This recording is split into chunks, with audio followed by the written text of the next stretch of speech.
ದರ್ಶನ್ ಜಾಮೀನು ಆದೇಶ ಕಾಯ್ದಿರಿಸಿದ ಸುಪ್ರೀಂ, ತರಾತುರಿಯಲ್ಲಿ ತೀರ್ಪು ಕೊಡಲ್ಲವೆಂದ ಪೀಠ, ಹೈಕೋರ್ಟ್ ನಿಲುವಿಗೆ ತೀವ್ರ ಅಸಮಾಧಾನ. ಆರೋಪಿಗಳಿಗೆ ಲಿಖಿತವಾದಕ್ಕೆ 1 ವಾರ ಅವಕಾಶ. ಆಗಸ್ಟ್ ಮೊದಲ ವಾರದಲ್ಲೇ ಈ ತೀರ್ಪು ಬರುವ ಸಾಧ್ಯತೆ. ಸಮಸ್ಯೆಯ ಮೂಲವೇ ಪವಿತ್ರನಾ ಅಂತೂ ಸುಪ್ರೀಂ ಕೋರ್ಟ್. ಕಾಲ್ತುಳಿತ ಕೇಸಲ್ಲಿ ಗುಬ್ಬಿ ಮೇಲೆ ಬ್ರಹ್ಮಾಸ್ತ್ರ, 3 ಸಂಸ್ಥೆಗಳ ವಿರುದ್ಧ ಕ್ರಿಮಿನಲ್ ಕೇಸ್, 5 ಪೊಲೀಸ್ ಅಧಿಕಾರಿಗಳ ವಿರುದ್ಧ ಇಲಾಖಾ ತನಿಖೆ. ಹೊಸ ಬಹುಮಹಡಿ ಕಟ್ಟಡಗಳಿಗೆ ಫೈರ್ ಸೆಸ್, ಬಾಲ್ಯ ವಿವಾಹ ನಿಷೇಧ ತಿದ್ದುಪಡಿ ಕಾಯ್ದೆಗೆ ಅಸ್ತು.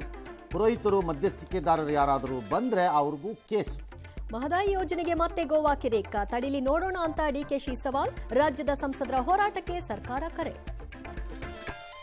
ಅನಿಲ್ ಅಂಬಾನಿ ಸಂಸ್ಥೆಗಳ ಮೇಲೆ ಇಡಿ ರೈಡ್, ವೋಟರ್ ಲಿಸ್ಟ್ ಪರಿಷ್ಕರಣೆ ಆಯೋಗ ಸಮರ್ಥನೆ. 4ನೇ ದಿನವೂ ನಡೆಯಲಿಲ್ಲ ಸಂಸತ್. ಭಾರತ ಪಾಕ್ ಏಷ್ಯಾ ಕಪ್ ಮ್ಯಾಚ್ಗೆ ಆಕ್ಷೇಪ, ರೇಪ್ ಕೇಸ್ನಲ್ಲಿ 37 ವರ್ಷಗಳ ಬಳಿಕ ಬಾಲಾಪರಾಧಿಗೆ ಶಿಕ್ಷೆ, ಇಂಡೋ ಯುಕೆ ಮುಕ್ತ ವ್ಯಾಪಾರ ಒಪ್ಪಂದ. ಚೀನಾ ಗಡಿಯಲ್ಲಿ ರಷ್ಯಾದ ವಿಮಾನ ಪತನ, ಬನ್ನೇರುಘಟ್ಟದಿಂದ ಜಪಾನ್ಗೆ ಆನೆಗಳ ಪ್ರಯಾಣ, ರಾಜಸ್ಥಾನ ದೇವರಿಗೆ ಬೆಳ್ಳಿಯ ಗನ್ ಲ್ಯಾಪ್ಟಾಪ್ ಹರಕೆ.